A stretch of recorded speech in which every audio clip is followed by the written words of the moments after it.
Ora, hoje então vamos saudar desde já o nosso convidado, chama-se Fernando Alexandre, professor na Universidade do Minho. Hoje vamos então abordar um pouco esta temática da economia e o que é que podemos fazer com ela à segunda, terça, quarta, quinta-feira, como dizia o professor da Osni Ramos.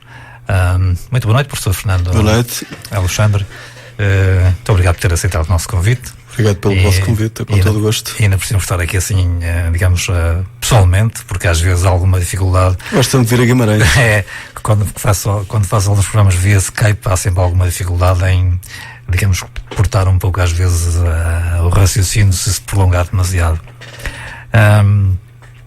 Eu gostaria que, antes de mais, fizesse uma auto-apresentação, porque às vezes não gosto de ser eu a fazê-la, porque assim o convidado passa a falar já, que às vezes a gente está aqui assim com o currículo nas mãos e pode ser que se engane, assim, não me devo enganar, mas se não se importa, quem é o professor Fernando Alexandre? Em primeiro lugar, eu estou a trabalhar na Universidade do Minho desde 1996.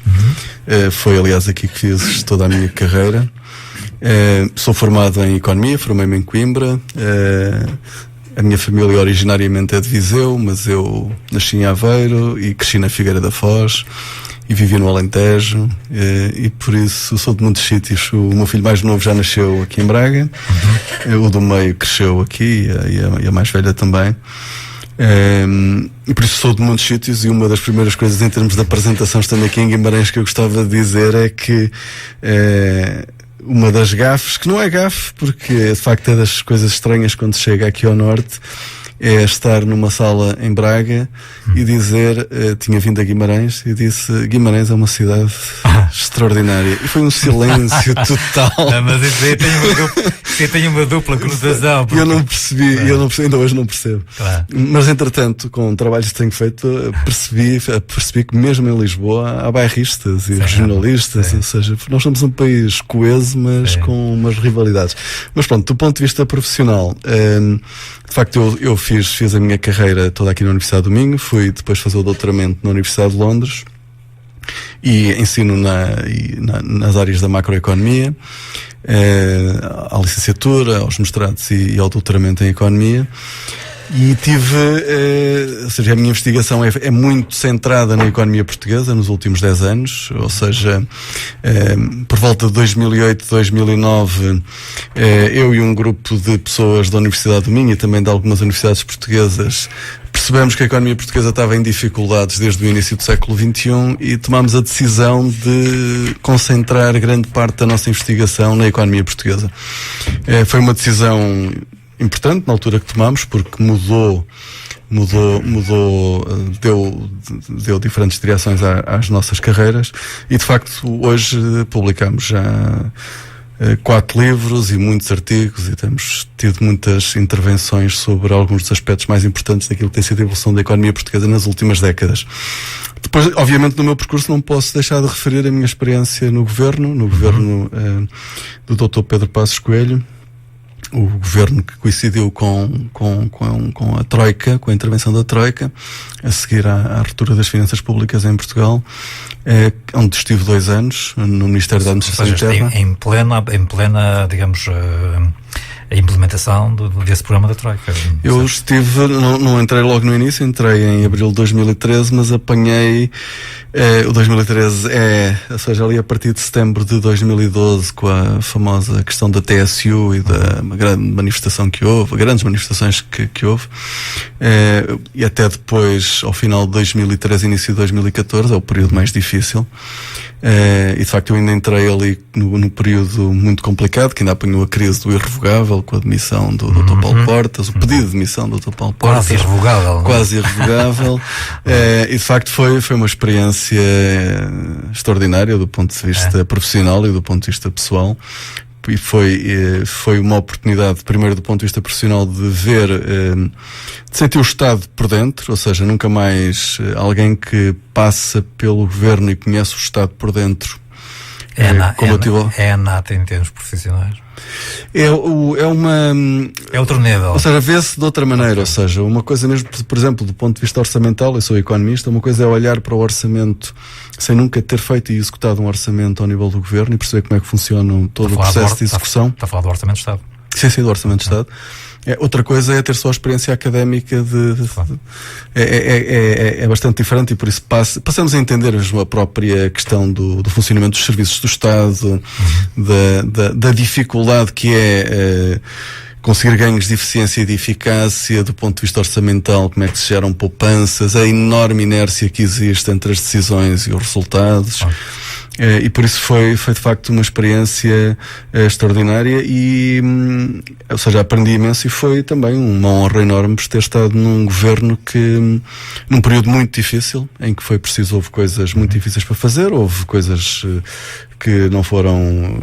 Pronto, a pressão era enorme, está a ver? Ou seja, aquilo hoje é muito fácil olhar para trás e foram cometidos erros. Eu próprio, antes de ir para o governo, tinha, por exemplo, na questão da TSU que referi há pouco, eu com outros colegas escrevemos um artigo a arrasar essa proposta do ministro Vítor Gaspar. Sim. E tivemos algum papel nisso, porque teve nas primeiras páginas todas, em que nós dissemos, nós temos aqui os nossos cálculos, mostrem os vossos. E nunca os vimos.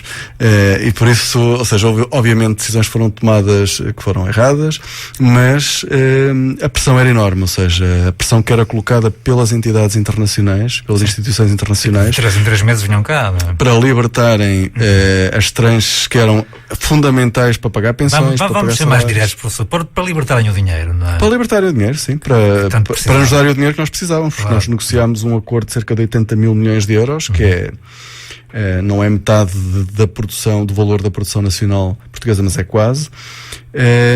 Eles faziam-no, obviamente, de uma forma condicionada, porque o dinheiro era, obviamente, dos outros países que fazem parte do FMI, dos países que fazem parte da União Europeia, e, obviamente, havia condições para nos emprestarem o dinheiro e, por isso, obrigavam a tomar um conjunto de medidas.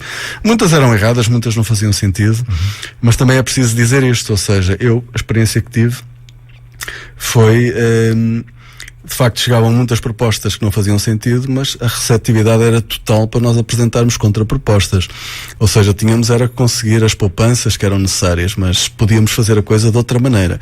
E por isso, obviamente, havia propostas que eram quase inevitáveis, porque sob pressão, estou a pensar no aumento das contribuições para os serviços, para os subsistemas de saúde, como aconteceu depois na ADSE nos funcionários públicos.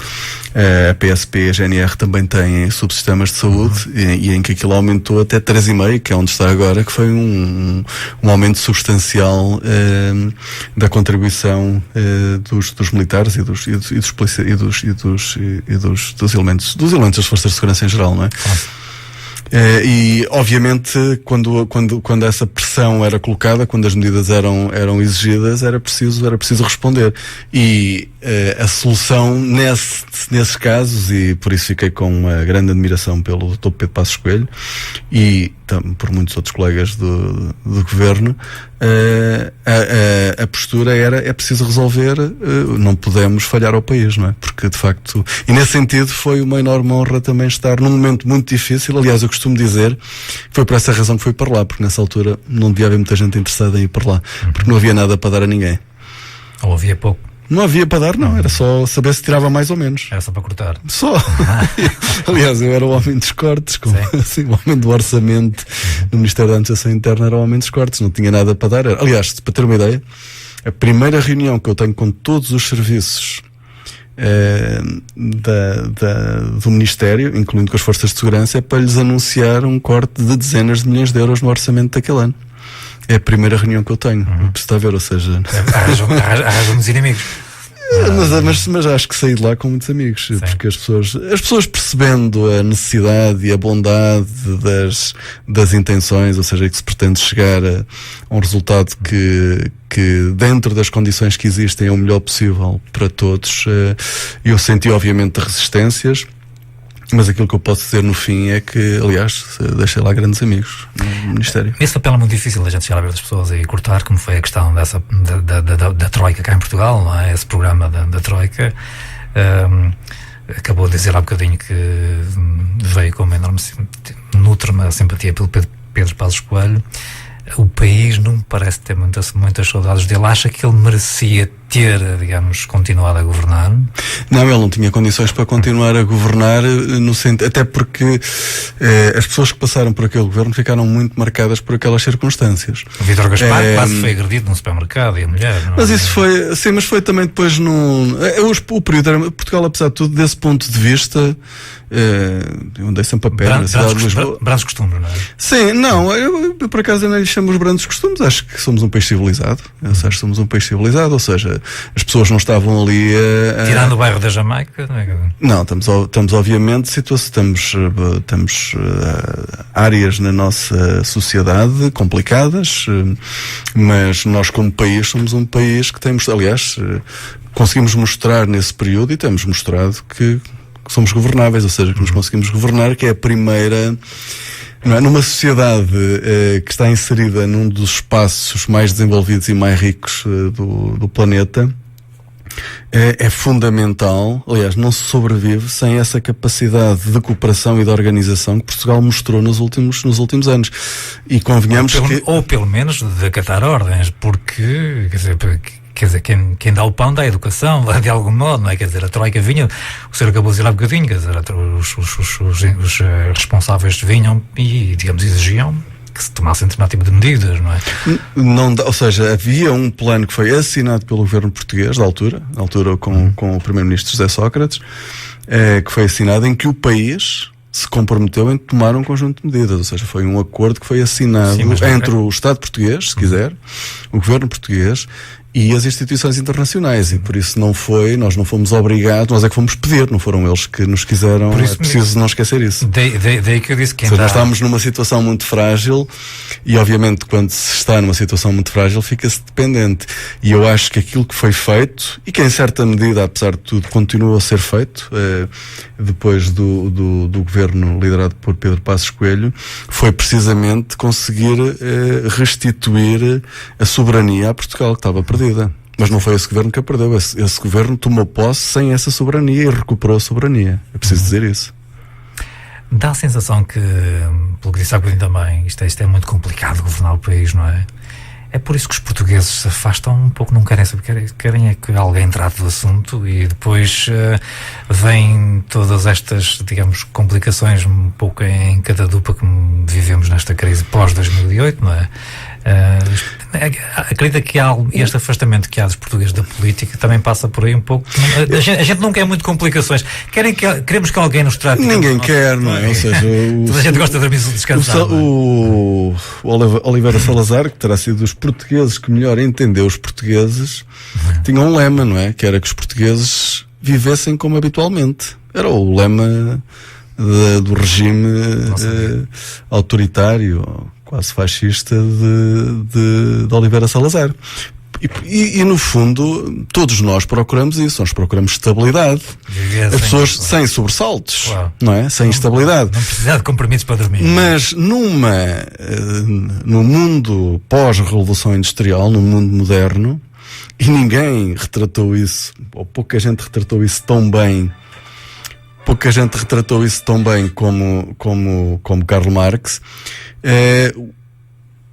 o mundo é muito dinâmico e está sempre em transformação, porque é assim que as coisas funcionam, ou seja, é a inovação, e a inovação cria e destrói o que existe para ocupar o espaço, e por isso essa estabilidade que se procura, e que no fundo todos nós procuramos, é muito difícil num mundo em que está em constante mudança, em constante transformação, claro. Em que temos países novos como a China que entram nos mercados mundiais e que alteram todas as condições de produção e as condições, no fundo, de competitividade dos países, e que obriga de facto a procurar, do ponto de vista dos trabalhadores, novas qualificações, se quiserem manter o nível salarial. Os governos têm que inventar reinventar as instituições, procurar formas de garantir essa competitividade, e por isso é inevitável, ou seja, viver numa bolha em que ao mesmo tempo se quer viver protegido, mas se quer ter acesso a cada vez mais bens, isso não é possível, e por isso aquilo que tem que se encontrar é a forma de, preservando, e as democracias ocidentais têm conseguido isso com algum sucesso, enfrentam imensos desafios, é precisamente garantir um espaço de segurança e de estabilidade às pessoas, com o chamado Estado Social, mas ainda assim existindo as condições de mercado, de concorrência, que obrigam e que resultam nessa instabilidade, em que há destruição de empresas, há qualificações que deixam de ter valor no mercado, em que as pessoas têm de facto que se reinventar, mas obviamente isso é um transtorno. Mas aquilo que dizia em relação à intervenção política, eu acho que aí, pronto, isto depois não é uma questão específica de Portugal, não é uma questão específica da sociedade portuguesa, mas aquilo que nós precisamos com a política é que as pessoas, quando se envolvem, elas só se vão envolver se elas sentirem que há um bem, que há algo que está acima do bem-estar individual delas. Tem que haver algo as pessoas têm que sentir parte de um grupo, parte do meio, no fundo, neste caso, vamos nos sentir portugueses, em que há objetivos comuns, em que de facto, se nós nos comprometermos, se nós, com a generosidade que toda a gente tem, em graus diferentes, mas toda a gente tem, em que se as pessoas derem, vão receber, mas isso exige confiança, ou seja, eu só estou disponível para dar, claro. Se eu sentir confiança. E educação também. Sim, nesse sentido. A educação, a educação, há estudos que mostram isto, ou seja, quanto maior é o nível de educação, se quiser de escolaridade, maior é a confiança que as pessoas conseguem criar entre elas. Mas estamos a falar quando fala em escolaridade, estamos a falar de instrução e há a educação também. Sim. A moral, vá lá, pronto.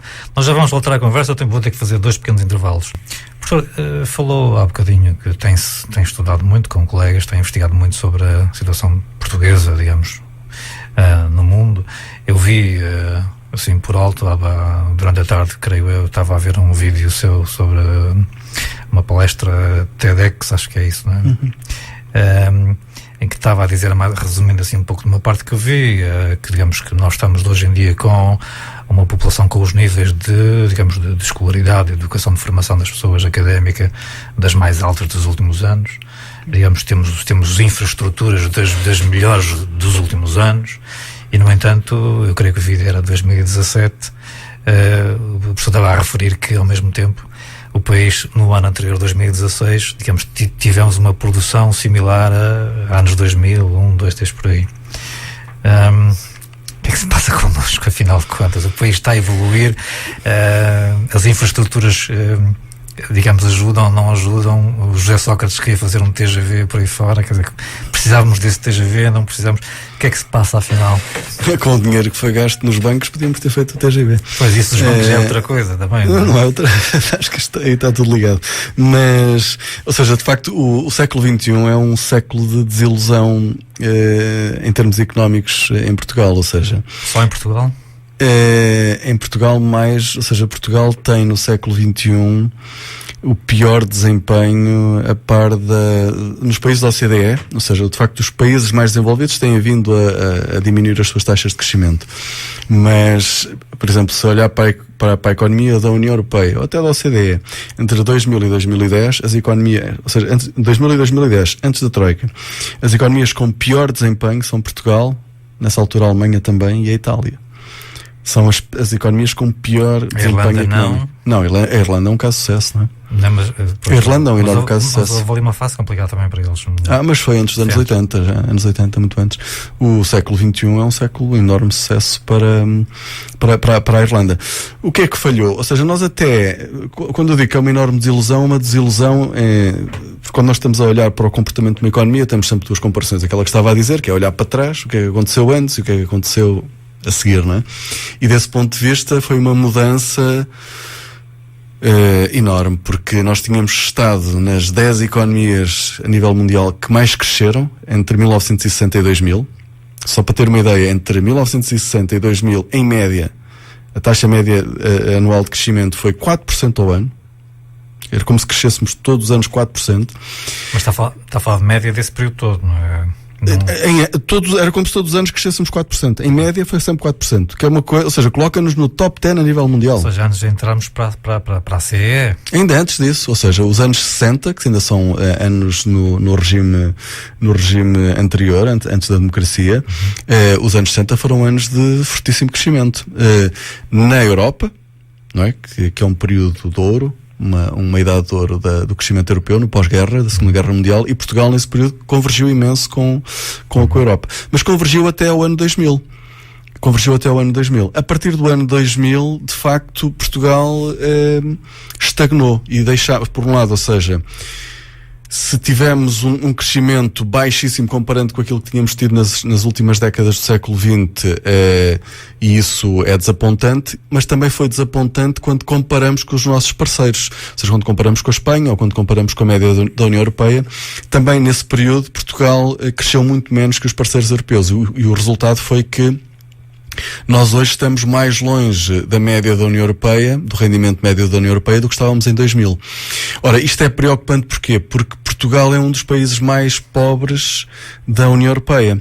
O que quer dizer que, ou seja, nós podíamos estar numa zona que é uma das mais ricas, mas que apesar de tudo também está a perder importância na economia mundial. Ou seja, a Europa hoje não tem o peso que tinha em 2000 também. É muito menos importante, porque a Ásia é hoje de facto... Os Estados Unidos também estão a perder essa, digamos... Mas menos do que a Europa, apesar de tudo, mas também estão a perder, porque de facto a grande dinâmica de crescimento está na Ásia.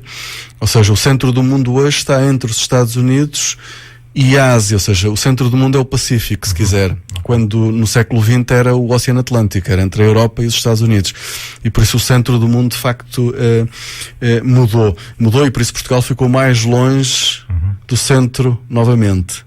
E isso também é um aspecto preocupante. Mas, de facto, Portugal tem muita margem para crescer, ou seja, quando nós estamos numa área económica em que é muito mais rica do que nós, o que isso quer dizer é que nós temos um conjunto de países que estão relativamente próximos, que conseguem produzir bens e serviços com muito maior valor. Ora, fazendo parte do mesmo espaço, eu costumo dizer isto, não é nenhuma novidade, até um determinado patamar, e nós ainda não estamos bem lá, porque nós somos um país, digamos, avançado, mas estamos ali na fronteira. No limbo. Mas somos um país avançado, somos um país desenvolvido, claramente. Teoricamente, pelo menos, não é? Não, na prática, porque nós queixamos dos serviços de saúde, mas temos um Sistema Nacional de Saúde que continua... Melhor que o americano. E que muitos europeus, por exemplo, para ter uma ideia, o nosso Sistema Nacional de Saúde continua a ser mais generoso que muitos sistemas nacionais de saúde noutros países da Europa. Sei lá, eu vou-lhe só dar o diagnóstico de prevenção do cancro da mama da mulher. Em Portugal as mulheres começam a fazer esses exames aos 40 e tal anos. Na Dinamarca só começam aos 50. Se calhar é por outras razões.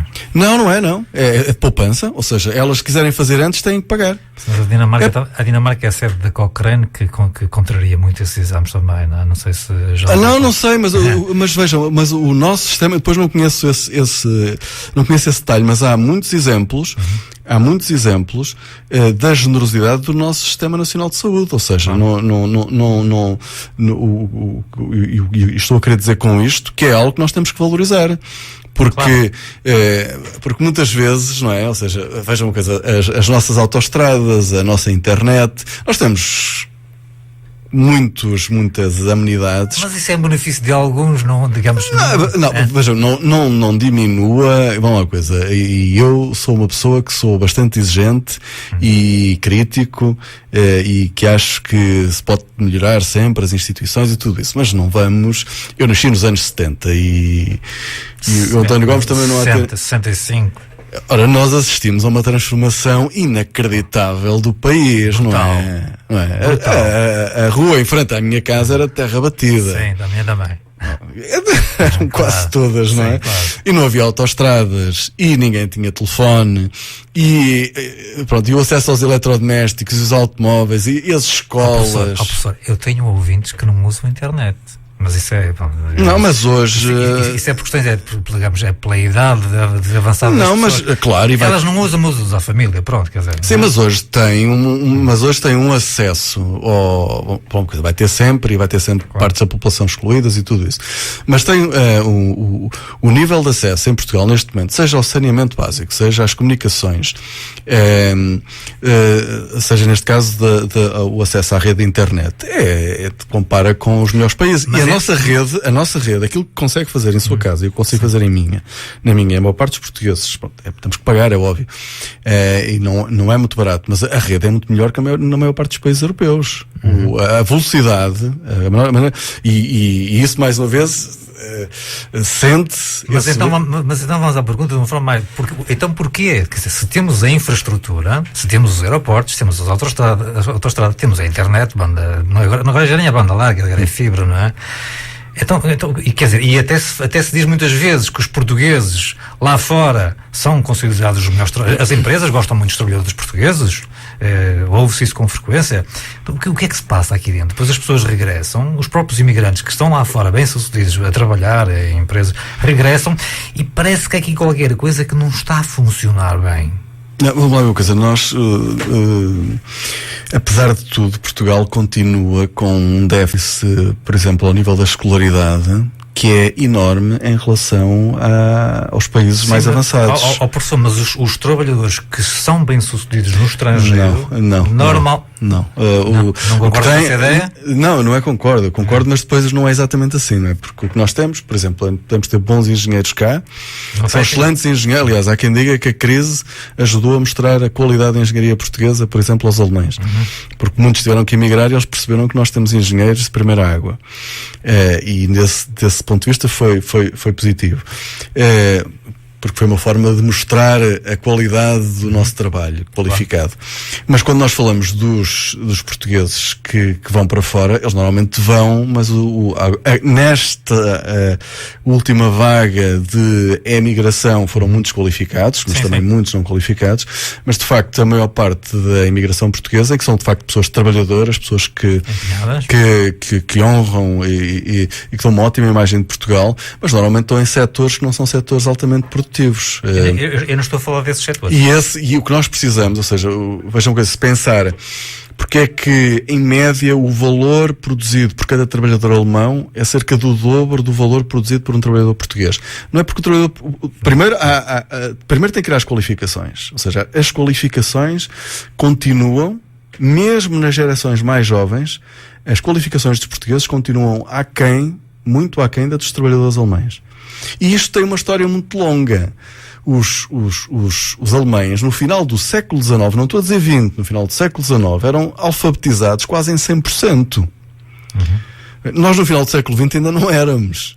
Sim. E por isso mesmo quando olha para as gerações mais jovens, não é? Nós continuamos a ter, foi um dos destaques que eu vi que pôs aqui da nossa conversa, nós continuamos a ter 20% das crianças portuguesas a viver em pobreza. Quando nós temos 20% das crianças a viver em pobreza, nós sabemos que essas crianças vão ficar excluídas de acesso a uma boa educação em termos de escolaridade, a bons resultados escolares. Elas vão ficar super limitadas nas oportunidades e na possibilidade que vão ter de contribuir para o país. E por isso, quando tem uma parte tão grande da população num país que tem um déficit de qualificações, que está excluída do acesso a essa, porque está na sua maioria, os estudos mostram isso, no acesso a essas qualificações, obviamente nós depois não podemos comparar aquilo que vamos conseguir fazer com as pessoas que temos em Portugal com aquilo que os alemães conseguem fazer na Alemanha ou os suíços na Suíça. Mas obviamente também há aqui uma história. Por exemplo, se pensar no valor que os alemães produzem, o que é que eles produzem?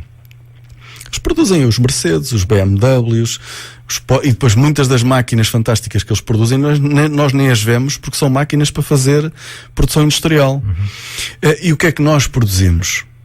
Concebido totalmente por nós. Nós temos exemplos de excelência, muitos aqui na nossa região, mas não têm a escala ainda suficiente para que isso seja o normal, digamos, na nossa economia. Ou seja, continuam a ser ilhas. Muitos desses excelentes exemplos, dessas empresas que conseguem competir nos mercados internacionais, que fazem produtos e serviços para as melhores multinacionais e que por isso são incorporados nos melhores produtos, nos produtos mais sofisticados e mais desenvolvidos que são vendidos em todo o mundo, mas são feitos ainda numa escala que não é suficiente para que depois, quando olhamos para o PIB português, para o rendimento médio dos portugueses, isso seja comparável com aquilo que temos nos outros países. Mas, ou seja, se quiser, no fundo, porque a pergunta é esta, é porque é que nós somos menos ricos que os alemães ou que os franceses? Não, porque é que as coisas aqui não resultam? Mas têm resultados, mas com calma. Não, parece que a ideia que há é que reparo. Eu costumo ser um pessimista nestas coisas. Reparo, eu já tive aqui, mais que uma vez, o Paulo Moraes, que vai pelo país a recolher assinaturas para propor na Assembleia da República que o Estado, digamos, privatiza as PPPs rodoviárias, nomeadamente, digamos, porque ele acha que elas estão valorizadas em cerca de metade do valor que lhe está, digamos, atualmente atribuído, para ver se o Estado poupa uns milhares todos os anos em juros, não é? Quer dizer, parece que há aqui, digamos, só alguém a beneficiar com a economia portuguesa. Há um isso é outro ponto, sim. Isso é outro ponto, ou seja, um ponto que eu gostava de tornar claro, porque e eu sou muito crítico do nosso Estado. Já reparei. E dessas parcerias público-privadas. Eu próprio no governo renegociei uma. Sim. E sei bem o quanto, mesmo renegociada, ela continua a ser muito, muito má para o Estado português. Ou seja, a pergunta então seria o porquê de existirem esses contratos que lhes chamam ruinosos para o país, não é? Não, isso o porquê foram mal negociados, e aqui só há duas explicações, ou é incompetência ou foi corrupção, das duas uma, não é?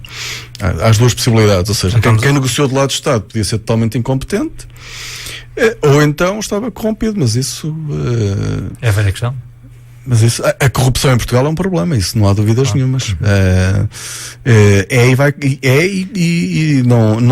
Uma coisa, a corrupção é um problema em todos os países. O problema em Portugal é que nós não vemos muitos resultados do combate a essa corrupção. Ou seja, há meios, há casos, há notícias, mas de facto os resultados continuam a ser poucos. Tirando o Armando Vara, pouco mais. A corrupção, o que revela, e a forma como ela é tratada em Portugal, ou como é o combate à corrupção é pouco eficaz em Portugal, pelo menos os resultados é isso que mostram,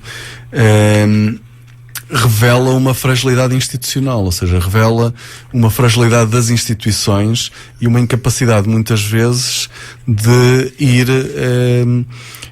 quando se está a lidar com o grande poder económico, com pessoas muito influentes, que são as pessoas que depois acabam por fazer os contratos que estava a dizer, das parcerias público-privadas e tudo isso, de facto o Estado é fraco. Aliás, eu tenho dito isso várias vezes, nós temos um Estado muito grande, mas é um Estado muito fraco, ou seja, é um Estado que tem estado capturado por interesses privados, e que leva a que muitas vezes haja pouca transparência e que as relações entre, de facto, o público e o privado sejam pouco claras e sempre com prejuízo para o Estado. Ou seja, em todos os contratos que eu vi de parcerias público-privadas, de facto, o Estado está sempre prejudicado. E quando o Estado perde sempre nesses contratos... A população perde sempre também.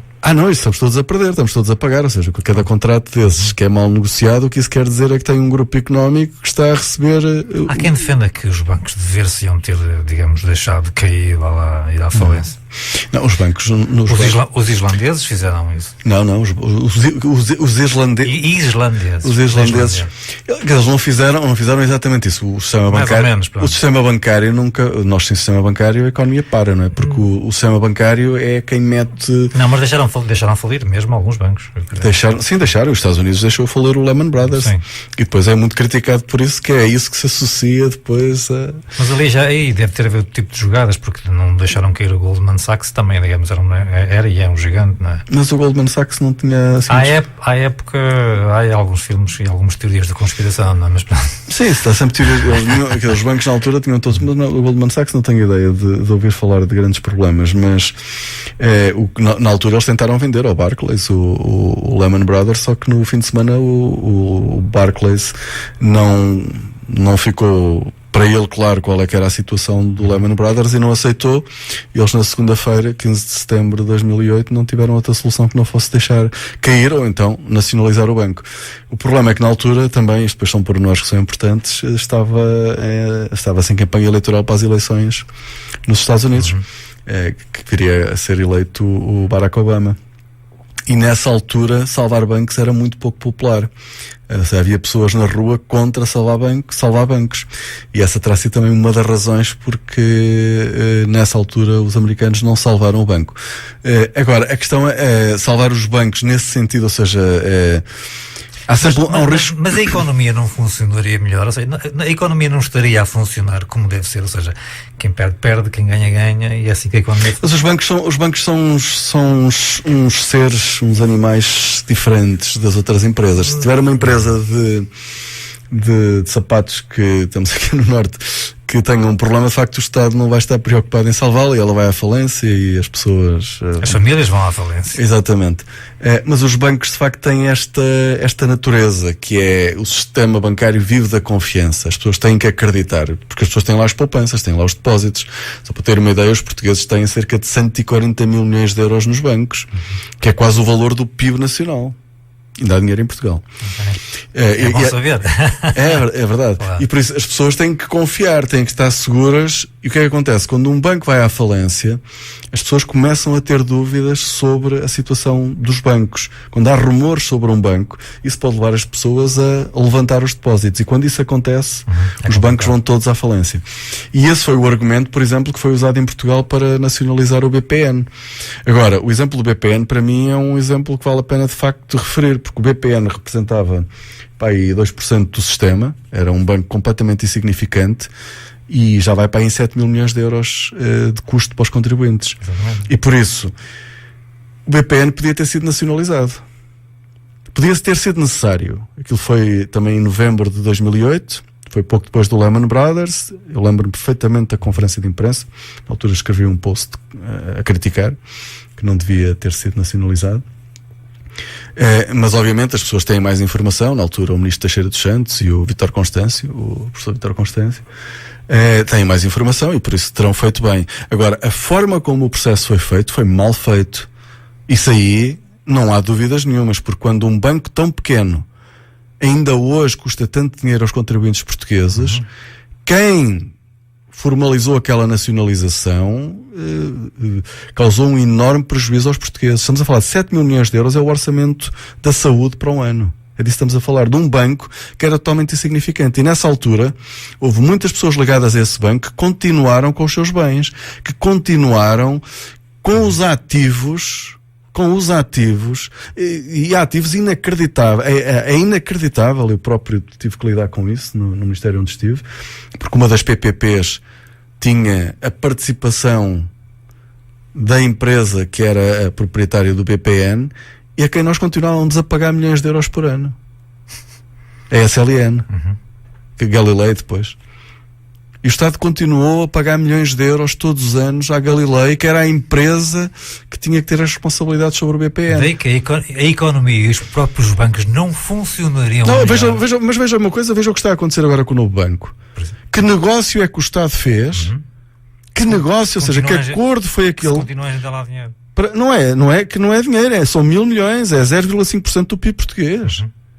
Só para este ano que eles estão a pedir. Mas que acordo é este? Quer dizer, quem é que... Eu não conheço o contrato, não... Pois, mas depois os cidadãos que fazem este tipo de E têm que fazer. Sim, mas não há respostas depois, porque está... Não há, veja uma coisa, há muita coisa... Vamos uma coisa, aí voltamos àquela sua questão inicial, porque é que as pessoas não se envolvem na política.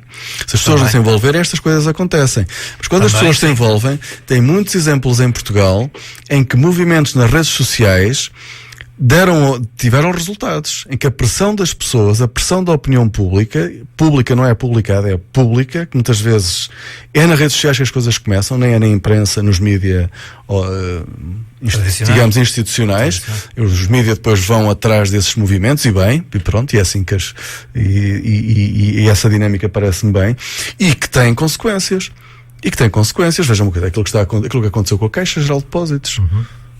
Foi a pressão, mas veja, mas não vai acontecer nada. Não vai... Eu não sei, eu não tenho. Não me parece que com a informação que está cá fora, da forma que a informação está a ser divulgada, que não vai haver consequências. Eu acho muito difícil mesmo. Eu ainda acredito que o nosso país é um país a sério, não.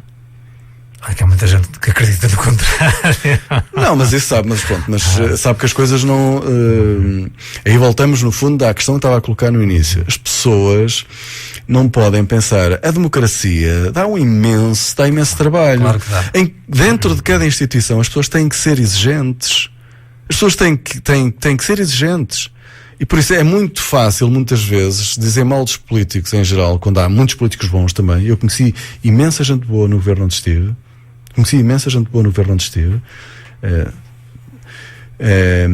E por isso há muita gente que de facto trabalha para o bem do país em todas as instituições e depois obviamente em todos os sítios há sempre... As pessoas estão... Eu creio que a maioria dos portugueses está desacreditada em tudo isto, nos políticos, não é? E na nossa democracia. Pronto, mas então é preciso ter uma palavra e fazer, não é simplesmente que vão esperar que... Não sei. Pois, mas isso depois depende. Eu não sou bruxo também, ainda por cima. Não, mas veja uma coisa, e a mobilização aqui das pessoas pode tomar muitas formas. Pois pode, já está a tomar. A mobilização das pessoas pode tomar muitas formas. As pessoas já estão a aparecer partidos que vão proibir o casamento homossexual e até agora permitiu-se, ou está permitido na nossa lei, o casamento, entre outras coisas. Esse partido, por aquele indivíduo que pertencia ao PSD, o partido... O André Ventura. O partido Chega, não é? Chega. E agora ao rir do Tino de Rãs, não é? Pronto, quer dizer, as pessoas... Depois surgem... Não, mas eu acho que isso pronto, para já, não são partidos com expressão. Para levar a sério, convém ver como é que as ideias dessas pessoas vão colhendo na sociedade portuguesa. Mas não me parece, e acho que com a formação, com a educação, e as pessoas vão conhecendo o mundo e sabem o que se passa, e volto no fundo também àquilo que disse no início. Um país desenvolve, ou seja, chegar ao nível de desenvolvimento a que nós chegamos, nós já somos uma sociedade bastante complexa e com um nível de organização bastante sofisticado. E isso obviamente só é possível com pessoas que têm educação, que têm a capacidade de se organizar e de cooperar para garantir que as instituições funcionam. Veja uma coisa, nós passamos... Deixa-me aproveitar este parênteses, portanto nós estamos quase a acabar a primeira hora. O senhor, eu gosto desse seu ar que fala das pessoas com instrução, com educação. Eu acredito, eu sou professor, acredito no poder da educação. Já não vais ter tempo, vou ter que lhe contar esta história depois, na segunda parte. Vamos tentar aqui variar um pouco a palheta, não é? Volta e meia fala-se muito sobre a nossa entrada para o euro, não é? De um modo geral, as gerações mais velhas acham que nós perdemos, digamos, poder de compra. E de modo geral também converge. Estou a falar das faixas etárias mais os nossos pais, os nossos avós quase, não é? Há uma ideia, digamos, um pouco generalizada de que Portugal, digamos, perdemos poder de compra, quer dizer, que não, e há muita gente que não devíamos ter entrado para o euro. Há muita gente que começa a falar que devemos sair do euro, os ingleses... O euro é muito popular em Portugal. Os portugueses... Os ingleses querem sair da Europa... Qual é a sua opinião? O euro nunca foi tão popular como é hoje. E os portugueses perceberam isso, porque com a crise, o facto de estarmos no euro, sobretudo quem tem empréstimos para a aquisição de habitação, percebeu isso. Ou seja, foram as taxas do BCE que permitiram que as pessoas paguem mensalidades baixíssimas. Para ter uma ideia, isso para a economia portuguesa, no rendimento dos portugueses, desde 2009, por ano, representou 1% do PIB. Representou uma poupança para as famílias portuguesas de 2 mil milhões de euros. E por isso, hoje o euro, o que eu acho é que, e essa é a dificuldade que os portugueses têm com o euro, é que aquela mudança que nós falamos há pouco, de que a entrada no século XXI coincidiu com a entrada num período de baixo crescimento, em que depois de termos tido umas décadas de grande crescimento deixámos de crescer, e isso coincidiu com o euro, e inevitavelmente as pessoas tendem a associar, entramos no euro e o tal poder de compra não resulta do aumento dos preços, nem nada disso, que de facto inicialmente aumentaram um bocadinho mais, mas resulta do facto de os rendimentos terem estagnado.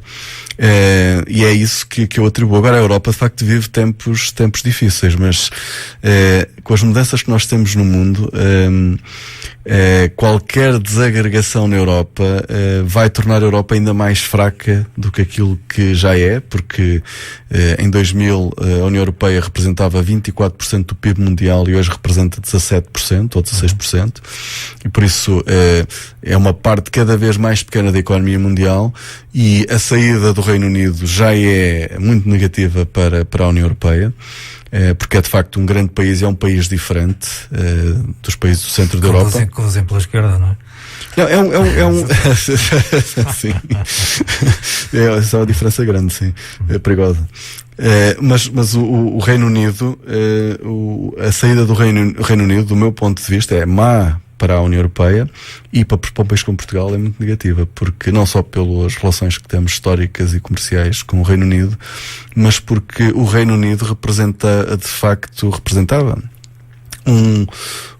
era uma força que no fundo contrabalançava o eixo franco-alemão, e de facto há desde sempre esse eixo franco-alemão foi o eixo franco-alemão que criou o euro, os grandes movimentos na Europa de integração foram sempre feitos por esse eixo, e a Grã-Bretanha, ou o Reino Unido, foi sempre o contrapeso a esse eixo. E desse ponto de vista,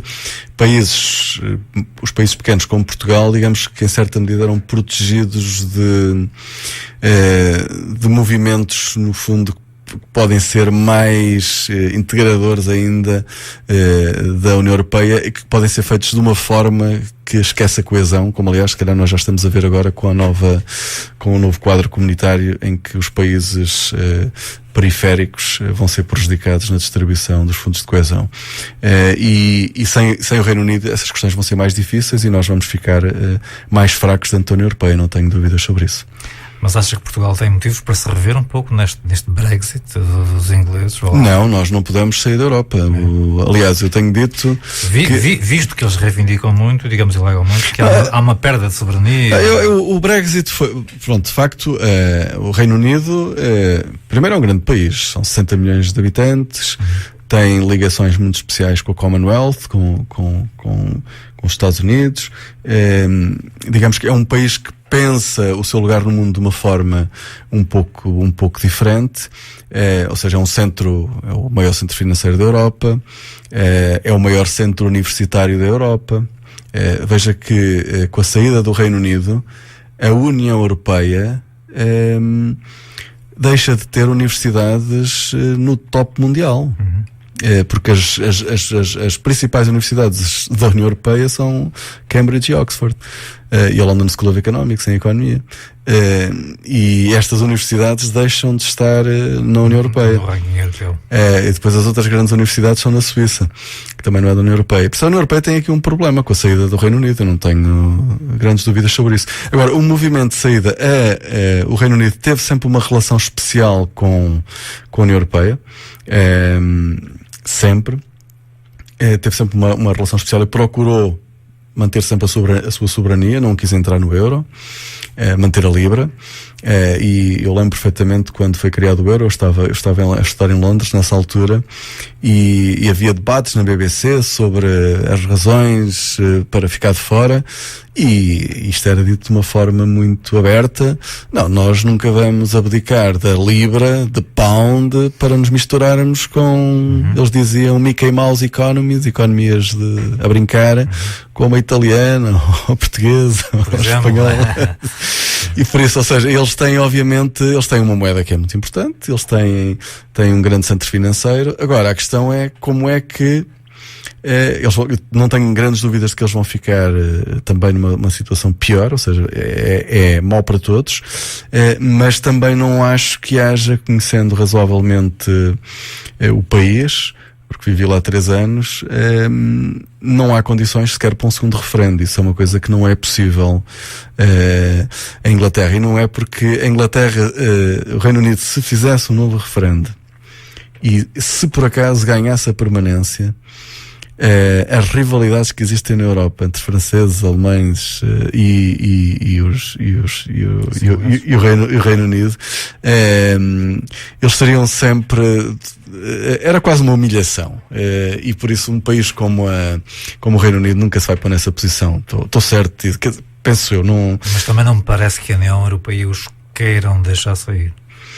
Não, para a União Europeia vai ser muito mal. Seja, por exemplo, se pensar, eu dei o exemplo das universidades, mas se pensar do ponto de vista militar, ou seja, a União Europeia fica com um problema para resolver, porque com os Estados Unidos cada vez mais afastados da União Europeia, com o principal exército, que é o do Reino Unido, fora da União Europeia, quem é que defende a Europa?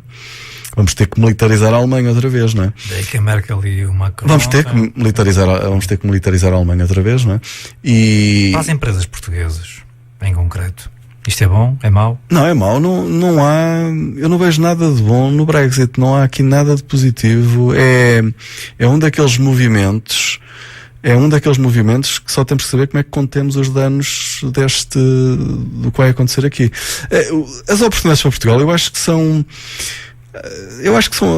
depende, todos os países vão tentar ou seja, aquilo que sejam os benefícios de empresas que estavam em Inglaterra, no Reino Unido, que agora queiram ficar no continente, não é? E que irão para a França ou para a Espanha, alguns poderão vir para Portugal, mas isso não me parece que que tenha um grande significado. Se houver dificuldades no fluxo de passageiros, por exemplo, para o turismo, se houver de alguma forma também dificuldades nas exportações de serviços ou de bens portugueses para o Reino Unido, obviamente isso também será negativo. Agora, esta incerteza toda que existe é de facto muito negativa. É muito negativa. Há um movimento, inclusive aqui em Portugal, já estiveram cá alguns responsáveis desse movimento, que é o movimento Zeitgeist, não sei se já ouviu falar, é provável que sim, porque houve Zeitgeist é o espírito do tempo. Sim, houve uma trilogia de uns documentários, uns filmes, não é? E portanto essa rapaziada advoga que o dinheiro é criado a partir do nada, inclusive aqui na União Europeia. E esses documentários normalmente são realizados nos Estados Unidos e com base, digamos, na Reserva Federal, mas portanto o processo, afirmam, é o mesmo aqui na União Europeia. O dinheiro, não percebi. O dinheiro, a criação do dinheiro. O dinheiro no Banco Central Europeu. O dinheiro é uma construção social, que só é possível de facto em sociedades muito sofisticadas. Se for às sociedades menos desenvolvidas, o dinheiro funciona mal, ou as pessoas não acreditam nele, não querem aquele dinheiro porque ele não vale nada. A confiança que nós temos no euro, que de facto é uma moeda que só vale porque nós acreditamos nela, ela só vale por causa disso. Mas isso só é possível porque de facto nós temos sociedades com um nível de sofisticação muito elevado, porque nós percebemos a importância que essa abstração tem para a realização das atividades mais práticas, mais comuns todos os dias. Ou seja, ele de facto é uma invenção, mas é uma invenção que tem um fim prático e as pessoas percebem isso. As pessoas percebem isso e não é por isso que deixam de acreditar nele, porque percebem que ele é essencial para fazer transações, porque qual é que é a opção? A opção é não ter dinheiro. Se não tiver esse instrumento, como é que a economia funciona? Claro. Como é que é pago e depois como é que vai comprar o leite e o pão e a carne no supermercado? Com quê? E por isso o que as sociedades fizeram foi inventar um instrumento para, mais uma vez, voltam ao mesmo, para que a cooperação seja mais... Mas é um instrumento eficaz. Acaba por ser caro. Não, sai caro não, sai barato. Ele é criado por uma instituição privada, depois, não é? Nomeadamente aqui na Europa, não estou, mas creio que há nos Estados Unidos, com um exemplo da Reserva Federal. A Reserva Federal é pública. Não, é um banco público. Tem um nome público, mas parece-me que... Não, a Reserva Federal é um banco público, não há dúvidas nenhuma sobre isso. Um banco público criado em 1913, com 12 dependências estaduais, nomeado pelo governo americano, com uma transparência enorme, tudo muito transparente. Não me parece que seja nada transparente, eu não tenho muitos argumentos para contrariar. Não, é muito transparente. Do ponto de vista da ação, noutros tempos não foi, porque era a forma de fazer política monetária. Hoje, aliás, a transparência na política monetária hoje foi também um avanço do ponto de vista institucional, porque foi importante comunicar com os mercados de uma forma muito clara. Outra questão é que os bancos privados também têm um papel muito importante na criação de moeda. Aí está. Porque quando dão crédito, criam moeda. Isso precisamente. Sim. Isso sim. Aliás, as crises financeiras depois estão associadas a esse... Mas lá está, e esse crédito depois, digamos, como está a dizer, esse crédito dos privados é concedido aos governos. Sim, os privados concedem crédito aos governos. Mas os privados concedem esse crédito com o tal dinheiro criado a partir do nada, não é? O crédito, de facto, ele não é criado a partir do nada, ele é criado a partir... Sim, quer dizer, é preciso dinheiro e imprimem-se umas notas, não é? Não é assim. As coisas não são assim tão simples, apesar de tudo. Não são assim tão simples, porque há países que fazem isso, como a Venezuela, mas depois acabam na situação em questão, não é? Está a ver? Ou seja, há países que fazem isso, que está a dizer, mas é como a Venezuela ou o Zimbábue. Mas a Venezuela são digamos, as sanções económicas também contribuem muito para que... A Venezuela é o exemplo de uma governação, por exemplo, no caso do dinheiro, é isso que está a dizer. A Venezuela que fez isso, imprimir moeda para comprar coisas, mas obviamente a partir do momento em que se faz isso, a moeda deixa de valer, porque o valor da moeda, embora não... A quantidade. Tem que estar associado à capacidade ao rendimento gerado pela economia, porque se for desligado disso, a única coisa que gera é aumentar os preços. Isso é um dos ensinamentos que eu tento transmitir nas minhas aulas do primeiro ano e do segundo, é que, vejam uma coisa, se um país se pudesse desenvolver dessa forma, imprimindo moeda, tornar um país rico era muito fácil. Claro, era só imprimir. Isso não é possível, ou seja, isso não existe. O único resultado que resulta daí é destruir. Aliás, o Lenin percebeu isso logo, ou seja, a forma de destruir a economia é destruir a moeda. Se destruir a moeda, destrói a economia. Como é que destrói a moeda? Destrói a moeda fazendo isso que está a dizer. E por isso, os países desenvolvidos são muito cuidadosos nisso. E por isso é que os bancos centrais são instituições cada vez mais importantes e têm um poder, de facto, enorme. E aquilo que se questiona nos bancos centrais é o facto de eles serem, por razões que também que têm uma história mas as instituições têm que evoluir. Os bancos centrais são independentes do poder político. E hoje fazem não sei se serão assim tão independentes mesmo. Veja, mas o ser dependente, aquilo que se critica muitas vezes, as críticas que houve muitas vezes ao Banco Central Europeu é ele ser independente do poder político. Aquelas nomeações são políticas pelos efeitos, não é? Não, veja uma coisa. Quando se diz que eles são independentes, assim, e o Banco Central foi criado pelo Parlamento Europeu. E os estatutos do Banco Central Europeu, aquilo que eles fazem, não é? As atribuições, as competências do Banco Central Europeu foram aprovadas no Parlamento Europeu por políticos eleitos pelo povo, pelos cidadãos, pelos eleitores.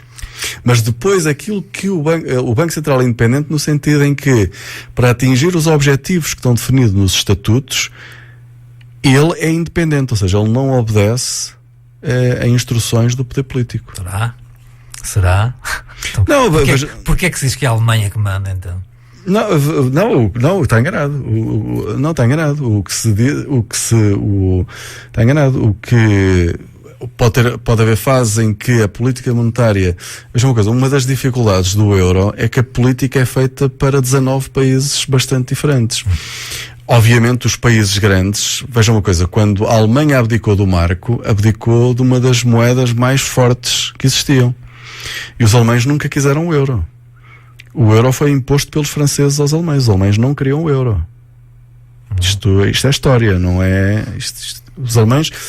Eu lembro-me de estar em Londres com alemães, que o euro, quando foi criado, desvalorizou imenso, e os alemães estavam irritadíssimos, porque se eles tivessem o marco não estava a desvalorizar em relação à libra, mas o euro estava. Eles estavam a perder poder de compra porque estavam no euro. Porque os alemães foram sempre... Mas os alemães têm ganho muito também com os empréstimos da Troika, nomeadamente a Portugal, à Grécia. Isso não tem nada a ver, isso são coisas muito diferentes. Mas têm ganho dinheiro com juros. Ganha quem se endivida tem que pagar juros. Veja uma coisa, o crédito dos alemães é dado pelas famílias alemãs que pouparam o dinheiro. Mas eles não fazem nada para perder também, não é? Não percebi. Os alemães não fazem nada para perder. Não, aquilo que... O professor está a dizer que o euro foi-lhes imposto pelos franceses, não é? Em certa medida sempre foi uma moeda de troca para a reunificação alemã. Ou seja, para os franceses darem o ok à reunificação alemã, impuseram a criação da União Económica e Monetária do euro. Conclusão, o dinheiro é feito então a partir do tal nada, mas com controle, é isso que me está a dizer? Ou seja, claro, com o controle dos bancos centrais, que, vejam uma coisa, as pessoas... Com controle na quantidade, digamos... Mas se não tivesse dinheiro, o dinheiro tem a ver com a relação, aquilo que há pouco estava a falar. Quando nós falamos de desenvolvimento de um país, é muito importante partir do curto prazo para o longo prazo. Ou seja, as pessoas não estarem... Quanto mais curto é o horizonte em que as pessoas ou as sociedades trabalham, quer dizer que menor é a capacidade de inovarem e de transformarem, porque elas só estão concentradas num período muito curto.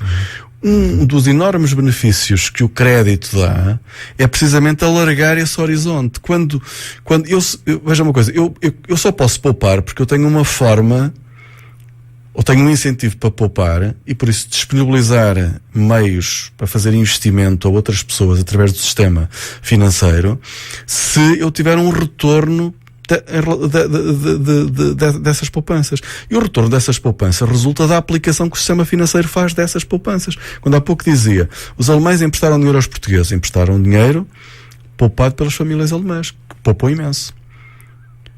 Mas as famílias alemãs pouparam para terem um juro, que é que se tiver uma conta no banco, quer que lhe paguem um juro.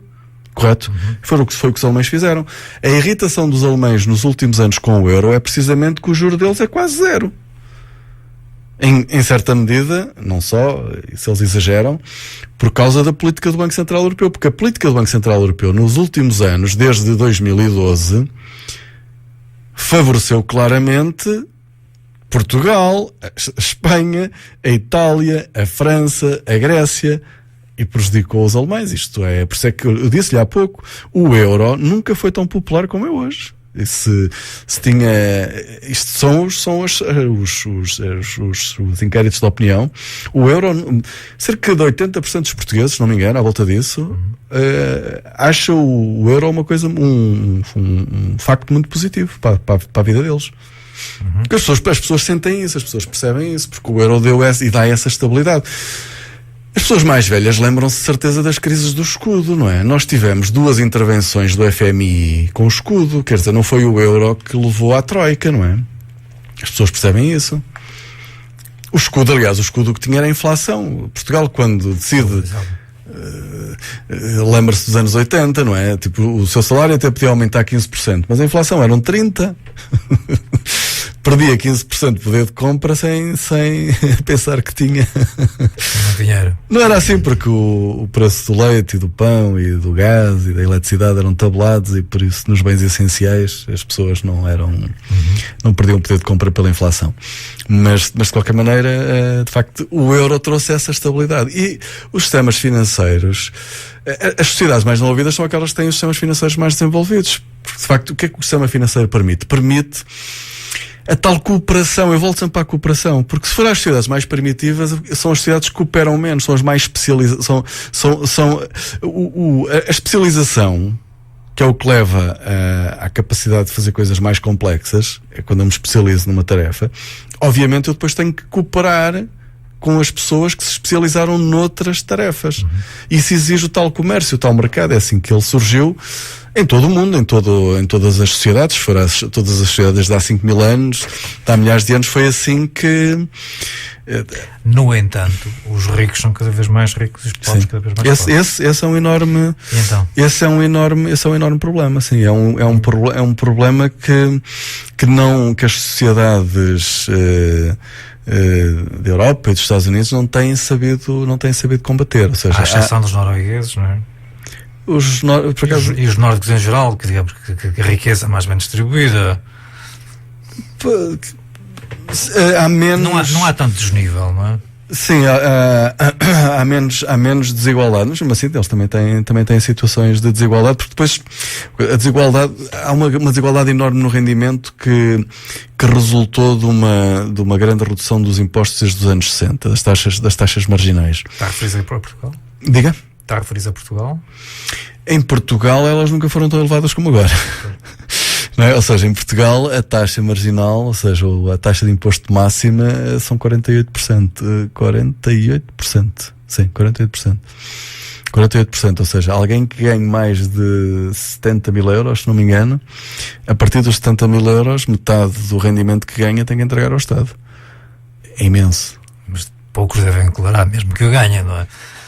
Depende, numa economia, se há serviço público em Portugal funciona bem, são as finanças.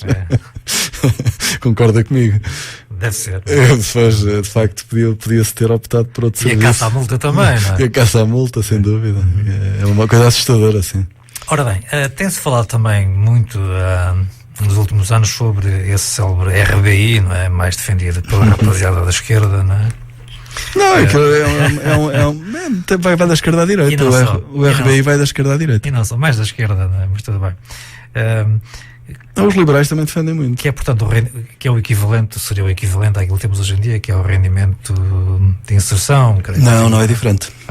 O rendimento básico universal é um rendimento que, se essa política fosse instituída, era dado a toda a gente independentemente da situação que tem. Claro. Ou seja, quer esteja a trabalhar, quer não esteja... Toda a gente teria direito àquela porcentagem. Exatamente, 500 euros ou 600 euros, fosse o que fosse. Foi feita uma experiência na Finlândia, não sei se... Mas parece que não deu bons resultados. Eles, aliás, interromperam, não? Pois, parece que sim, parece que não. Qual é a sua opinião? Eu não sou...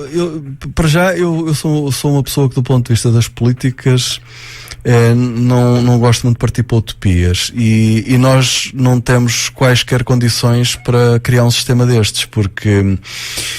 Se fizer as contas, não é, daquilo que podia ser razoável dar a cada português, para fazer isso, das duas uma, não é? Ou aumentava mais os impostos, ou eliminava outras prestações sociais. E as prestações sociais que elimina, como é que vai fazer isso? Ou seja, vai cortar na educação, vai cortar na saúde, ou seja, tendo o Estado Social que nós temos montado, se eu não tivesse Estado Social, se fosse montar um Estado Social agora, ainda se podia pensar num esquema desses. A partir do momento em que há um Estado que está montado, isso implica, basicamente, o risco. Aliás, tem imensa gente de esquerda que é contra isto, precisamente porque as pessoas, por exemplo, em Portugal, do Bloco de Esquerda, são totalmente contra o RBI, se não me engano, precisamente porque veem isto como uma enorme ameaça ao Estado Social. Ou seja, que isto será porque há muitas pessoas liberais a defender isto, que será apenas uma estratégia para reduzir o Estado Social. Porque para fazer isto tinha que se buscar algum sítio, não é? Exatamente, e tinha que eliminar outro tipo, tinha que eliminar o subsídio de desemprego, se calhar, não é? Mas há aqui uma questão do Francisco Lima. Boa noite, Francisco, muito obrigado por estar a escutar o programa e por entrar também com uma questão. A questão então é a seguinte, suponho que é para si, professor. Qual o papel dos novos partidos, Aliança, Iniciativa Liberal? Esta Iniciativa Liberal não estou a ver, mas... sim. Portanto, no futuro do país. Não sei, a pergunta é muito simples, não é? Eu acho, claramente, os partidos em Portugal precisam de se reinventar, ou seja, aquilo que há pouco falámos do desinteresse das pessoas pela política reflete isso, reflete a incapacidade, muitas vezes, dos partidos estarem próximos da sociedade e captarem as aspirações e os interesses da sociedade. O Aliança, eu penso que é um movimento... É um movimento, no sentido, foi um movimento que Pedro Santana Lopes, Santana Lopes, exatamente. Foi a Jamaica, o bairro da Jamaica. Também foi ao bairro da Jamaica. O Pedro Santana Lopes, criou este partido, ele muitas vezes ameaçou sair do PSD e desta vez cumpriu, e por isso será um movimento que eu ainda estou à espera de perceber exatamente o que é, mas será um partido de centro-direita, com algumas particularidades que terão mais a ver, se calhar, com o pensamento de Pedro Santana Lopes, não sei. Mas é um partido que poderá, sobretudo, captar, acho eu, algum descontentamento com o PSD. Restará certamente algumas pessoas do PSD, pelo menos pessoas com quem eu tenho falado, alguns eleitores que gostam da personagem Santana Lopes, poderão rever-se nesse partido. A Iniciativa Liberal é um movimento diferente. É um movimento diferente que tem sido sempre tem tido sempre uma voz bastante minoritária em Portugal, muito associado a um conjunto de jovens, muitos jovens interessantes e dinâmicos e muito anglófilos, muito próximos do pensamento, penso eu, conservador britânico. Mas é um pensamento que faz falta em Portugal, não tenho dúvidas nenhumas sobre isso. Ou seja, a defesa dos princípios do mercado, um certo combate à dependência que existe do Estado, excessiva da dimensão do Estado. Pelo menos é importante que haja um partido, por exemplo, o PSD neste momento de facto está-se a posicionar muito no mesmo espaço que o PS, o que torna as coisas um bocado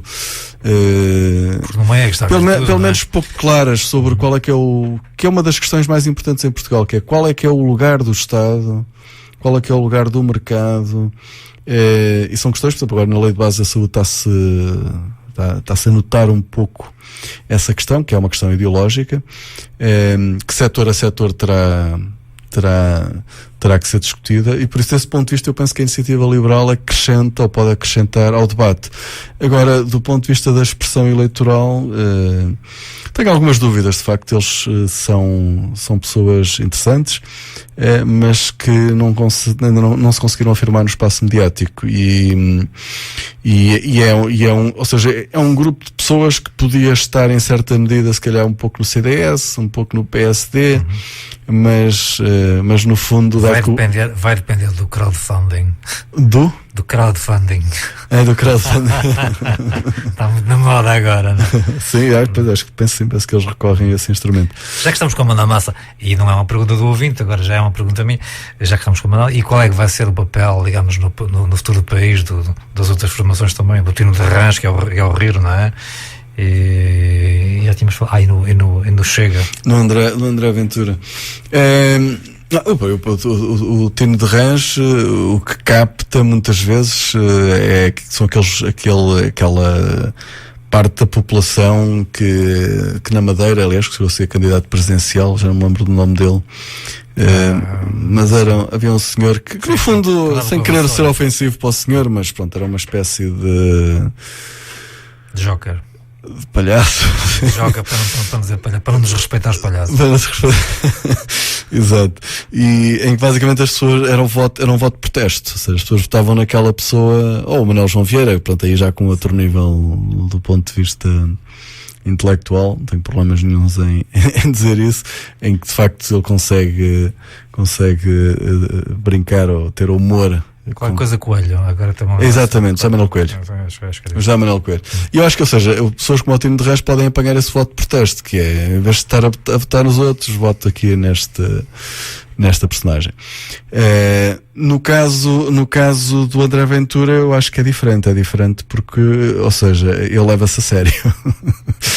Ele leva-se a sério, né? Ele leva-se a sério e haverá sempre na sociedade, ou seja, ele tem, eu não conheço, confesso que não conheço muito bem, eu não conheço a personagem, não sei que ele tem espaços de opinião e tal, mas confesso que nunca ouvi, nem nunca li, mas penso que ele está, no fundo é um partido quase de extrema-direita, não é? É um partido quase de extrema-direita, e esses partidos, obviamente, há sempre o risco, eu não penso que seja neste momento o risco em Portugal, mas há sempre o risco em situações de instabilidade social, de crime, que em Portugal, infelizmente, nas últimas décadas, Portugal é uma sociedade com um nível de segurança muito elevado mesmo. Somos das sociedades dos países mais seguros do mundo, não é? Ou seja, penso que não há um risco muito grande dele crescer, mas, ou seja, por aí o André Ventura chega noutro espaço, porque é um espaço que ele pretende de facto ocupar um espaço político que pode existir. O Tino de Rãs, penso que é captar votos de protesto, não é? Em vez de votar em branco, as pessoas votarão nesse, aliás, o próprio nome Rir sugere. Mas aquilo não tem nada a ver com Rir, não é? É o R. Mas há de ser, não. I, ponto. Mas não terá sido escolhido por acaso. Não, penso que não é? Apesar de tudo. Foi um bocado de palhaçada lá, não é? Eu penso que sim, acho que é rir, não é? É rir com isto, não é? A ver se isto vai. Isto é uma coisa, e esse tipo de iniciativas tem o seu interesse, porque ele foi candidato presidencial, não é? Eu lembro-me nos debates, ele aparecia ao lado dos. Isso tem a sua. Ficou à frente de Paulo Moraes. Isso tem o seu interesse, não é? Ou seja, no fundo é ver pessoas que o facto de participar e de abanar e de nós percebermos são estes os candidatos que nós temos, não é? Uhum. E era bom que se abanasse, não, o sistema político. Precisa mesmo, isso não tenho dúvidas nenhumas que é necessário. Estávamos, entretanto, há bocado a falar sobre os portugueses, não é? Passámos um pouco à frente depois e estávamos a lhe contar uma história. É verdade. Relativamente à formação dos portugueses, e eu contei-lhe uma pequena história no intervalo, mas era outra. Estava eu a contar-lhe mais ou menos assim. Estávamos a falar, isto na sequência de falarmos porque é que as coisas em Portugal não funcionam, quer dizer, os imigrantes. Há coisas que funcionam, há coisas que não funcionam. Ok. Mas eu conheci aqui há uns anos, já, deixa-me ver, há uns 16 ou 17 ou 18 anos por aí, portanto, já há uns tempos atrás, era um casal, duas pessoas trabalhavam ambos num banco, não é? E portanto, com digamos, cargos de relevo, se quiser, não é? E à época, eu era profissional aqui nesta casa, agora só vim aqui, digamos, para me entreter um bocadinho ao fim de semana, à sexta-feira. Mas eu tinha aquilo que se pode dizer a linguagem, digamos, corrente, um médium que vinha ao programa, né? E que fazia assim umas certas previsões de futuro. Percebe? Não era economista, bem não? Era melhor. Mas para lhe dizer o que é, que o professor enfatiza um pouco, digamos, essa formação dos portugueses e, portanto, parece que em certos níveis nós temos digamos, uma certa nata, por não dizê-lo, ao nível académico, que se posicionam bem, vá lá, num mundo globalizado. Sim. E o que é que eu quero tentar dizer com isto? Que essas duas pessoas, digamos, vejam bem onde eu as conheci, que eu não as conhecia, e elas frequentavam muito, digamos, a casa desse senhor que vinha comigo ao programa, que eu cheguei à casa dele várias vezes, porque me interessava, digamos, enveredar um pouco por aquele tipo de convidados, e entretanto ainda arranjei mais gente para falar daquilo, porque é uma área que me interessa muito, digamos, as questões metafísicas, vá lá, não é? E para lhe dizer isto, precisamente, não é? Que as pessoas muitas vezes têm essa formação académica, se quiser, instrução, mas há um outro nosso lado da vida, é o que é que andamos todos aqui a fazer. Falámos há pouco na fé, nas religiões, etc. E, portanto, ao mesmo tempo, estas pessoas, e segundo me consta, não é? Parece que há uma frequência bastante considerável de pessoas que consultam um pouco este tipo, para saber se vão subir de cargo, se vai acontecer isso, se vai subir aquilo. E para lhe dizer o que é, que muitas vezes, eu não sei se que era capaz de ser engraçado adicionar, não é, digamos, no curso de economia um pouco, ou pelo menos tentar perceber o porquê, porque depois, digamos, as gentes que estão em determinados cargos, digamos, de económico ou financeiros, tem esta vertente, e depois não sei até que ponto é que às vezes surgem aí decisões e situações que fazem com que a economia, se calhar, vá para determinados caminhos, vá para onde não vá e deveria ir para onde não vai, que eu não sei. Qual é a sua opinião? Já agora. Entramos aqui num campo um bocado. Esta é uma pergunta que não estava à espera, é difícil, não, professor? Não, para já penso no curso de Economia da Universidade de Minho, não precisamos desse tipo de competências. Não, penso não. Vamos continuar a olhar para os dados, objetivos. Ciência pura e dura. Exatamente, trabalhá-los com bons instrumentos de análise, e fazer as melhores previsões possíveis, mas com modelos bem definidos. Agora, essa dimensão existe. Veja uma coisa, se quiser, nos Estados Unidos neste momento eles têm um problema seríssimo com os opiáceos, não é? Que está a afetar uma parte muito importante da população. Em Portugal nós somos das populações que tomam mais ansiolíticos. Se quiser, isso também são formas de, se quiser, quase alienação, não é? Claro. E por isso, quer dizer, as pessoas têm sempre as pessoas podem procurar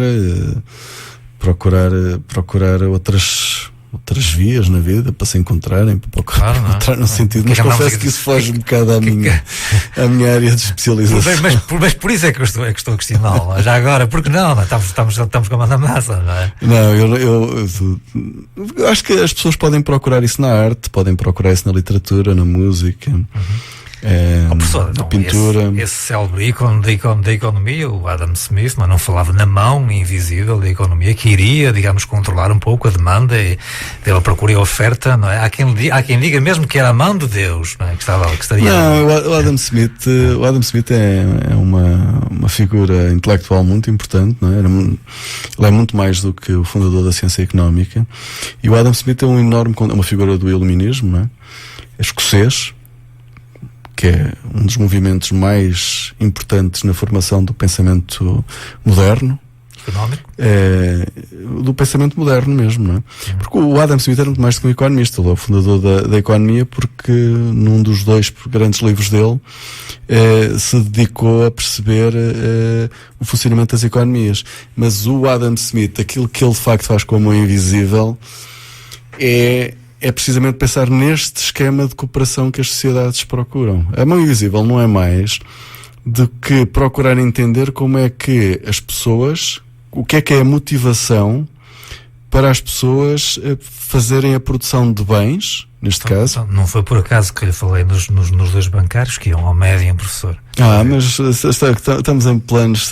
Não sei se estamos, porque afinal de contas há aqui uma mão invisível que faz funcionar a economia. Que mão invisível é esta, afinal de contas? Estamos a falar de uma coisa muito abstrata. Não é? Sim, é uma construção, ou seja, é uma construção social desse ponto de vista. Ou seja, nós estamos a falar, a mão invisível só existe, mais uma vez, nas sociedades que encontram níveis de colaboração. Ou seja, aquilo que o Adam Smith diz é que as pessoas não fazem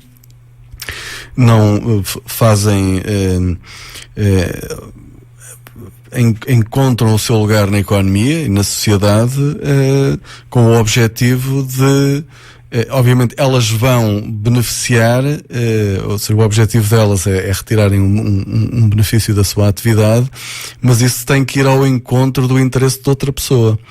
O Adam Smith desenvolveu uma ideia muito importante, que é a ideia da empatia, não é? Eu tenho que perceber o que é que o outro está a pensar. Por isso, eu, quando quero produzir, eu tenho que saber o que é que o outro deseja. E isso é muito importante na comunicação com as pessoas, entre as pessoas, não é? As pessoas só conseguem colaborar se perceberem, ou seja, é tentar pôr-se nos pés do outro, ou seja, sentir o que é que o outro estará a pensar. E esse é um esforço de viver em sociedade. É isso, no fundo, que nós em sociedade temos todos que fazer, não é? E por isso, desse ponto de vista, o Adam Smith, a mão invisível, é apenas uma das, se quiser, aplicações dessa grande contribuição que o Adam Smith deu para perceber a forma como as sociedades funcionam. Que está no outro livro, que não é A Riqueza das Nações, que é a Teoria dos Sentimentos Morais, que é um livro absolutamente fundamental e que não é assim tão desligado da riqueza das nações como muitas vezes se pensa. E que livro é esse que também fala num dos seus vídeos no YouTube? Guns? Armas, Germes e Aço. Exatamente. Que disse que aquilo que o influenciou muito para entrar, digamos, para estudar economia, que gostou muito. É um livro extraordinário. É curioso porque o professor referiu que ele foi escrito por um biólogo. Não é? É verdade. Ou seja, um dos livros mais extraordinários que eu já li sobre desenvolvimento, se quiser, sobre estas grandes questões, que é como é que as sociedades se organizam para produzir coisas complexas, não é? É um livro feito por um biólogo, que é o Jared Diamond, que tem outro grande livro, que é o Colapso, que é precisamente a explicar porque é que há sociedades que não conseguem gerir as condições que têm e entram em colapso, e há outras que, percebendo as condições precárias de sustentabilidade, percebendo a precariedade das suas condições de sustentabilidade, conseguem mudar o seu modo de vida para no fundo subsistirem, mas o que ele faz na Armas, Germes e Aço é no fundo uma história da humanidade, é uma história da humanidade desde há 13 mil anos, basicamente, desde que o homem se começou a organizar em comunidades com o aparecimento da agricultura, e procurar identificar quais foram os fatores mais importantes para que numa determinada região geográfica. E esse livro é um bocadinho determinista, porque são as regiões temperadas do globo, que vão desde a China até ao centro dos Estados Unidos, passando pela Europa, não é? E o crescente fértil. Perceber em que medida é que, ou melhor, que condições é que levaram a esse desenvolvimento. E aí, de facto, ele fala das armas, fala dos germes e fala do aço. O caso dos germes é muito interessante, que é como o cavalo. Por exemplo, eu vou só dar um exemplo do tipo de informações relevantes que este livro tem. Até o final do século XIX, início do século XX, havia a ideia de que a superioridade dos europeus em relação aos africanos podia ver-se, por exemplo, no facto de os europeus terem domesticado o cavalo e os africanos não terem conseguido domesticar a zebra, que é um animal praticamente igual. Sim. A questão é que a questão é que a zebra não é domesticável. Ainda hoje, a zebra, e depois li, de facto é verdade, é dos animais que nos jardins zoológicos mais ferimentos causa nos tratadores. É um animal feroz. Sim. E por isso é um animal que é indomável, não é? Ou seja, e por isso o que o Diamond mostra é que o facto de nós termos o cavalo, que depois levámos para a América, foi um animal que até à Primeira Guerra Mundial foi o principal instrumento de guerra, era o instrumento mais poderoso de guerra, e que ajudou os europeus a dominar grande parte do mundo. Mas esse animal existia aqui. E ele dá outros exemplos de como é que as condições naturais levaram a que um conjunto de sociedades se desenvolvessem e ganhassem um ascendente no globo terrestre, não é? Que de facto levou a que, quando chegámos ao século XV-XVI, o centro do mundo era a Europa. E não há a mão de Deus? A mão de Deus está em todo lado. Acredita em Deus, professor? Acredito em Deus. É uma questão complicada, mas sou católico. Sim. Sou católico e sou uma pessoa confessa. Não... Porque neste livro do David S. Land, da pobreza e riqueza das nações, porque é que uns são mais ricos e outros mais pobres, a dada altura ele diz uma coisa muito interessante, que os responsáveis católicos, digamos, desaconselhavam os seus fiéis que não jogassem, não é? Que não fossem, digamos, que não jogassem a dinheiro, não é? Porque podiam perder. É? Já os protestantes, diz ele, que digamos, o equivalente aos padres, desaconselhavam também ao jogo, mas porque se podia ganhar. Não sei se foi uma frase que me ficou bastante curiosa. Ou seja, o dinheiro deve ser ganho de uma forma, digamos, honesta, a trabalhar, e não, digamos, num golpe de sorte digamos, ao jogo. Mas eu, por acaso, a Revolução Protestante é uma das revoluções mais importantes da modernidade, não é? Porque a importância do indivíduo. Há uma associação muito grande entre a Revolução Liberal e a Revolução Protestante, que começa com Lutero no século XVI, porque é de facto a libertação do indivíduo se quiser, da palavra do padre e do papa, daquela hierarquia toda, não é? E há outras razões para de facto os países protestantes depois terem desenvolvido mais, mas uma delas foi que os protestantes apelavam ao espírito crítico, não é? As pessoas deviam, embora depois o Lutero também teve várias fases, mas a ideia era nós procurarmos Deus na Bíblia que o Lutero traduziu para o alemão. Em Portugal a tradução para a Bíblia, a tradução da Bíblia para português, mais séculos, não é? Séculos, sim, demorou séculos, não é? Atribui a isso, digamos, também o porquê de uns serem mais ricos e outros serem menos ricos? Tem um papel, ou seja... Curiosamente, digamos, o Estado mais rico da Alemanha é católico. É católico, portanto, é a Baviera. A Baviera, é sem dúvida. É interessante. Sim, ou seja, não há um efeito no sentido de o facto das pessoas serem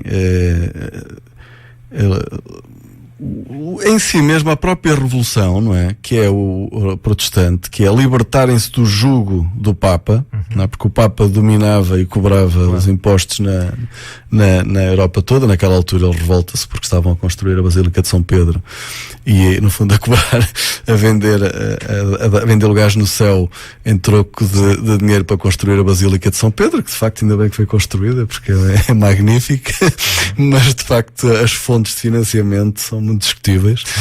E foi essa revolta do Lutero, não é? Que depois foi apoiada pelos príncipes vários príncipes dos Estados alemães, que pronto, teve esse apoio. Mas a ideia, não é? A ideia é uma ideia muito importante, que é a libertação da hierarquia, em que as pessoas não fazem simplesmente aquilo que lhes ditam de cima.